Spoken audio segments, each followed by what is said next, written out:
Polisi menggelar rekonstruksi kasus kematian Brigadir Nur Hadi, anggota Polda Nusa Tenggara Barat yang tewas di kolam renang villa di kawasan Gili Trawangan, Lombok Utara. 3 tersangka yakni Kompol Yogi, Ibda Haris, dan seorang perempuan Misri dihadirkan dalam rekonstruksi. Total 88 adegan diperagakan di 3 lokasi, di antaranya di Pelabuhan Senggigi, Pasar Swalayan, dan sebuah villa di Gili Trawangan. Polisi juga menghadirkan ahli bela diri untuk melakukan simulasi penganiayaan. Jadi di dalam itu ada 2 ahli, yaitu ahli forensik dan ahli bela diri. Jadi mereka menyesuaikan antara kira-kira apa dugaan yang menjadi perbuatan dari terduga pelaku melakukan pembunuhan, misalnya proses mencekik, memukul dan yang lain terhadap korban. Kemudian itu disesuaikan dengan keterangan dari dokter forensik terkait luka-luka yang dialami oleh korban. Menurut polisi, rekonstruksi ini menggambarkan secara terang peristiwa yang terjadi pada 16 April lalu. Dari luka yang ada pada tubuh korban, diduga tersangka utama menggunakan cincin saat menganiaya korban. Namun polisi belum mengungkap motif penganiayaan. Sebelumnya, Brigadir Nur Hadi ditemukan tewas dengan luka patah tulang lidah dan leher di sebuah villa di Gili Trawangan, Lombok Utara. Korban meninggal dunia di dalam kolam renang, diduga dianiaya saat berpesta dengan 2 seniornya dan seorang perempuan yang diduga pekerja seks komersial. Dari Mataram, Nusa Tenggara Barat, Hari Kasidi, Rian Fujiawan, iNews melaporkan.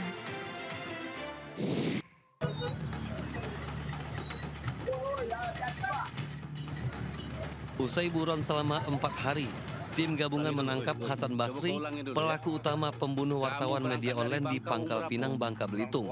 Kau sama siapa? Sama Dio. Dio itu siapa? Hasan. Sama Hasan. Bawa mobil ini? Pelaku ditangkap di Palembang, Sumatera Selatan dan langsung dibawa ke Polda Bangka Belitung. 2 orang telah ditangkap dalam kasus ini, namun polisi belum mengungkap motif dari aksi keji pelaku. Keluarga korban tidak menyangka pelaku merupakan penjaga kebun yang sudah dianggap keluarga oleh korban. Keluarga berharap pelaku dihukum mati. Kepada Bapak Kapolda, pelaku segera tertangkap, hukum seberat-beratnya, kalau bisa hukuman mati. Timpal ya dengan perbuatan. Ya, timpal dengan perbuatannya apa? Sebelumnya, pemimpin redaksi media online di Bangka Belitung, Aditya Warman, ditemukan tewas di dalam sumur dekat kebunnya. Usai diotopsi, korban langsung dimakamkan. Dari Pangkal Pinang, Bangka Belitung, Haryanto, iNews melaporkan.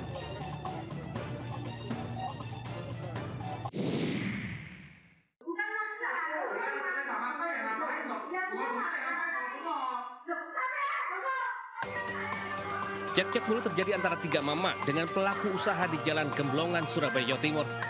Perdebatan itu dipicu karena pelaku usaha enggan memberikan sumbangan yang disebut untuk kegiatan Agustusan. Pasalnya, saat diminta menunjukkan bukti dari RT RW setempat, mereka tidak bisa melakukannya. Video ini pun viral saat diunggah ke media sosial. Pemilik usaha menduga sumbangan yang diminta ibu-ibu merupakan pungli karena proposal yang mereka ajukan hanya berupa tulisan tangan.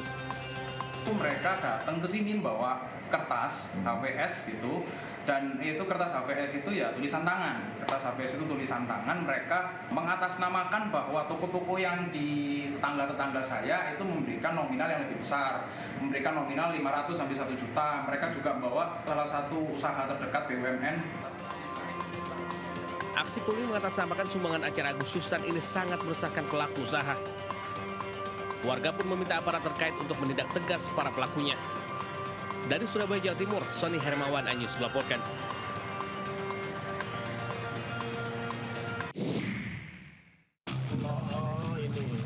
Kejadian lagi nih, jasa buka tutup portal. Sekelompok pemuda ini memberikan jasa yang tak biasa, yakni menaikkan motor ke trotoar di Jalan Pejompongan Raya dekat gedung DPR RI Jakarta Pusat.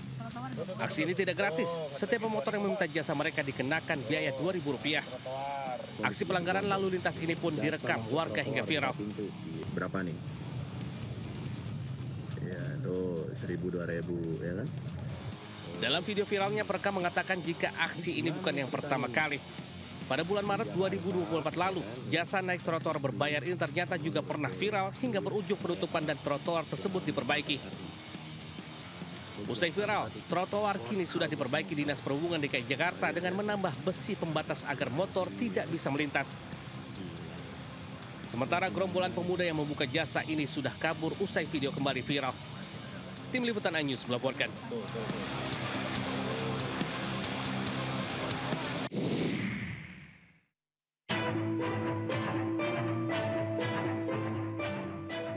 Inilah detik-detik saat polisi menjadi korban tabrak lari saat menggelar razia lalu lintas di Jalan Raya Duren, Kecamatan Talun, Kabupaten Blitar, Jawa Timur. Terlihat saat polisi hendak menghentikan mobil, tiba-tiba mobil pickup langsung menancapkan gasnya dan menabrak polisi yang sedang bertugas. Sontak, korban terpelanting dan mengalami luka serius. Polisi korban tabrak lari langsung dibawa ke rumah sakit untuk mendapatkan perawatan medis. Tidak berselang lama, pelaku tabrak lari akhirnya ditangkap tim Satlantas Polres Blitar. Pelaku langsung dibawa ke ruang pemeriksaan untuk dimintai keterangan. Antara mobil pickup yang menabrak anggota kami. Kondisi korban alhamdulillah ya tadi dalam keadaan sadar, walaupun ada luka di bagian pelipis. Kini polisi mengamankan mobil pick-up yang digunakan untuk menabrak polisi ini. Sementara pelaku akan dimintai pertanggungjawabannya sesuai dengan peraturan lalu lintas. Dari Blitar, Jawa Timur, Robi Ridwan melaporkan.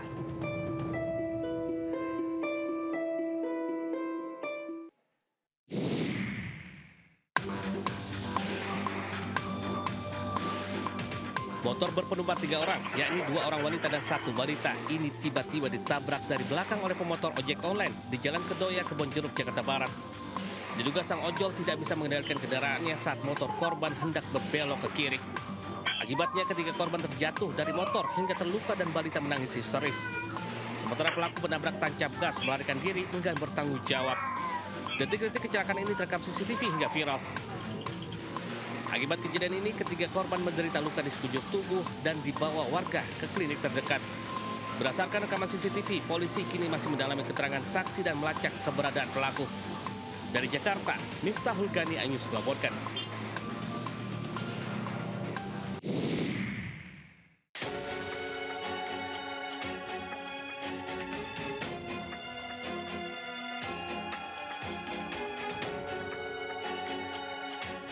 Aksi kawanan pencuri membobol rumah kepala desa Tempe Tegah, Kecamatan Tempeh Lumajang yang juga menjadi posko mahasiswa KKN terekam CCTV.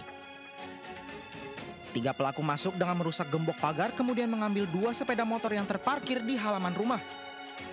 Aksi kawanan pencuri ini terjadi saat seluruh penghuni rumah termasuk 13 mahasiswa KKN tengah tertidur sekitar pukul 2:30 pada Jumat dini hari. Aksi pencurian baru diketahui keesokan harinya. Dari 6 sepeda motor yang terparkir di halaman rumah, 2 diantaranya hilang dicuri. Tidak hanya di rumah kepala desa Tempe Tegah, pencurian juga terjadi di kantor kepala desa Alun-Alun sehingga dalam 2 hari terakhir sebanyak 4 sepeda motor milik mahasiswa KKN raib di gondol kawanan pencuri. Polisi menduga pencuri merupakan kelompok yang sama. Karena memang ini fenomena kejadian kasus curanmor yang terjadi di wilayah Lumajang di 2 tempat yaitu di Rawoso dan Tempe, itu menimpa adik-adik kita yang sedang melaksanakan KKN. Total 1.328 mahasiswa dari 8 perguruan tinggi yang melakukan KKN kolaboratif akhirnya ditarik oleh kampus masing-masing meski program KKN baru berlangsung 2 pekan. Penarikan mahasiswa ini dilakukan lantaran mempertimbangkan faktor keamanan mahasiswa. Hingga saat ini, polisi masih memburu kawanan pelaku curanmor yang menyasar mahasiswa KKN di Lumajang. Dari Lumajang, Jawa Timur, Yayan Nugroho iNews melaporkan.